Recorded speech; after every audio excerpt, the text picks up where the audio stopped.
लग्नाचे दागिने म्हणजे श्रीमंत पेशवाई दागिने. नाशिकचे सुप्रसिद्ध सराफ मयूर अलंकार सराफ. ताज्या बातम्यांसाठी नाशिक न्यूजच्या YouTube चॅनलला सबस्क्राईब करा आणि बेल आयकॉनला प्रेस करा.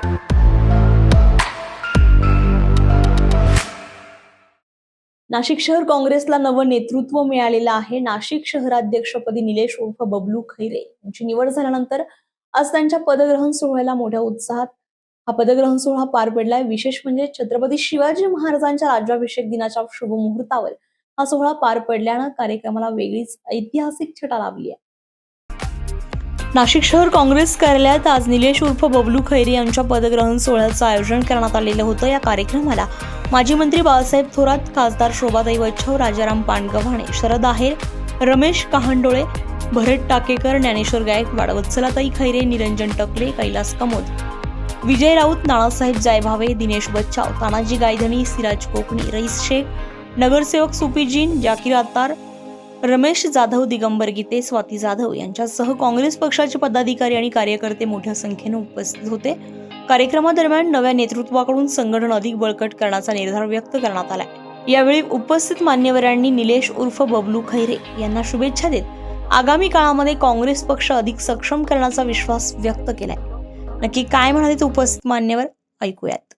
देशामध्ये राहुलजी अत्यंत समर्थपणे केलताय, प्रियंकाजी समर्थपणे केलताय, खरगेजी समर्थपणे केलताय आणि त्यांना साथ देण्याची जबाबदारी आपल्या आपल्या जागेवर आपली. त्यामध्ये शहर सांभाळण्याची जबाबदारी ही तुमच्यावर आहे. देशात काय चाललं हे जास्त सांगण्याची आवश्यकता नाही. पूर्णपणे लोकशाहीची गळचिपी चालू आहे. लोकशाहीचा श्वास कोंडला गेलेला आहे. न्यायालय सुद्धा दबावाखाली आहेत ते काय वाटून जात आहे. स्वायत्त संस्था ईडी असेल किंवा आपण पाहतो निर्णयाच्या संस्था आहेत, स्वायत्त संस्था सीबीआय असेल, इन्कम टॅक्स, सगळ्यांचा वापर राजकारणाकरता होत असं दिसतंय. निवडणूक आयोगच राहायला नाही अशी अवस्था झालेली आहे. हे सगळं पुन्हा दुरुस्त करण्याची जबाबदारी, हे मोडण्याचं काम चाललंय, हे पुन्हा उभं करण्याची जबाबदारी आपल्यावर येणार आहे. लक्षात ठेवा, एक दिवस येणार आहे. जनता जागृत होत असताना मला दिसते आहे. काय घडलंय कसं आता विधान परिषद बंगालमध्ये काय घडलंय, माझं काय घडतंय पहा.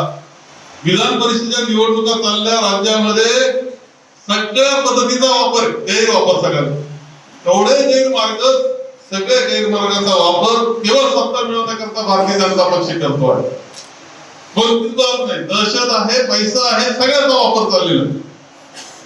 आपल्याला प्रश्न असा आहे की ह्या सगळ्यातून मार्ग काढत पुढे जायचंय. जनता आपल्याबरोबर घेण्याकरता काम करावं लागणार आहे आणि म्हणून खूप मोठी जबाबदारी तुमच्यावर आहे. ती जास्त काही बोलत नाही, परंतु एक सुरुवात तुम्हाला करण्याकरता एक चांगली संधी मला आज दिसते. काय संधी तुम्हाला? आज मी येत होतो नाशिक मध्ये, नाशिक रोड पासून इथपर्यंत यायला मला 1.5 तास लागला. नाशिकची अवस्था इतकी वाईट दिसते. खरं नाशिक हे माझं सुद्धा आवडतं शहर आहे. मला असं वाटत असतं का महाराष्ट्रातलं सगळ्यात सुंदर शहर नाशिक तसं म्हणलं तर. माणसं चांगली, हवा चांगली, पाणी चांगलं, विचारवंतांचं शहर आहे. खरं आज हे सगळं असताना दुभाजक असतात ना रस्त्याचे, त्याच्यावर बाबडी वाटलं काय तुम्ही पाहता. कुठं गेलो आम्ही काय आहे, मला माहिती स्नेह असतंय, कामं चालले असते, पण त्याला काही शिस्त असली पाहिजे का नाही. अत्यंत हलाखीची परिस्थिती. अतिशय मोठा आणि आनंदाचा दिवस आहे, कारण आज आपल्या हिंदवी स्वराज्याचे संस्थापक छत्रपती शिवाजी महाराज यांचा राज्याभिषेक झाला आणि आज आपल्या दुसरे आपले सन्माननीय निलेशजी खैरे यांचा पदग्रहण समारंभ आहे. यांचा देखील राज्याभिषेक आज शहराध्यक्ष म्हणून त्याप्रमाणे छत्रपती शिवाजी महाराजांनी सर्व 12 बलुतेदार आणि 18 पगड जाती यांना बरोबर घेऊन हे हिंदवी स्वराज्य स्थापन केलं. त्याचप्रमाणे बबलू आपल्याला देखील सर्व काँग्रेसचे पदाधिकारी जुने नवे कुठलीही गटबाजी न करता आपल्याला त्यांना बरोबर घेऊन या ठिकाणी कामकाज निश्चितपणे करायचं आहे. मला या ठिकाणी चांगलं असं वाटतं की साहेब निलेश खैरे जे आहेत तर त्यांचे आजोबा माधवराव खैरे हे नगराध्यक्ष होते आणि त्यांचा वारसा बबलूजी पुढे नेत आहे. त्याच्यावरती काँग्रेस पक्षाचे संस्कार आहेत.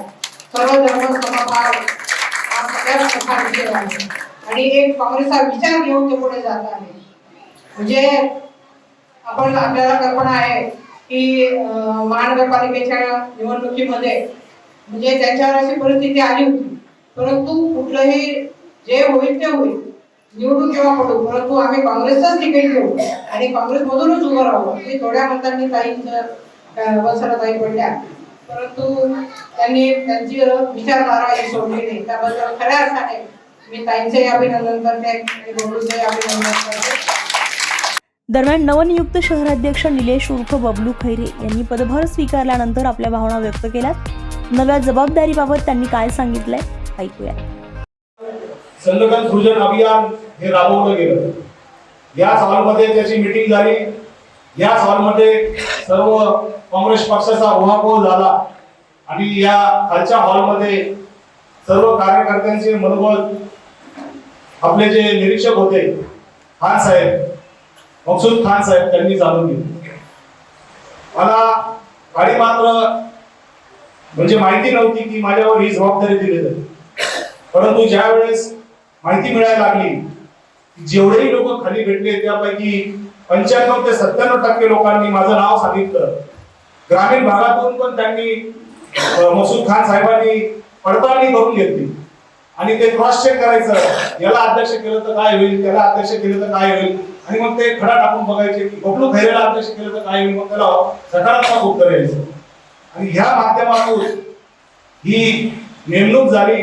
त्यानंतर आपले सर्व महाराष्ट्र प्रदेश काँग्रेस कमिटीच्या ज्येष्ठ नेत्यांच्या मार्गदर्शनाखाली त्यांच्या कानावर टाकून त्यांनी सुद्धा या नियुक्तीला संमती दिली. तर आजचा हा जो कठीण काळ आहे म्हणजे नव्या नेतृत्वाच्या माध्यमातून नाशिक शहर काँग्रेसला नवसंजीवनी मिळणार का आणि आगामी काळात संघटन किती बळकट होणार आहे याकडे आता राजकीय वर्तुळाचं लक्ष लागलंय. संजय परमार, नाशिक न्यूज, नाशिक. ताज्या बातम्यांसाठी नाशिक न्यूजच्या YouTube चॅनलला सबस्क्राईब करा आणि बेल आयकॉनला प्रेस करा.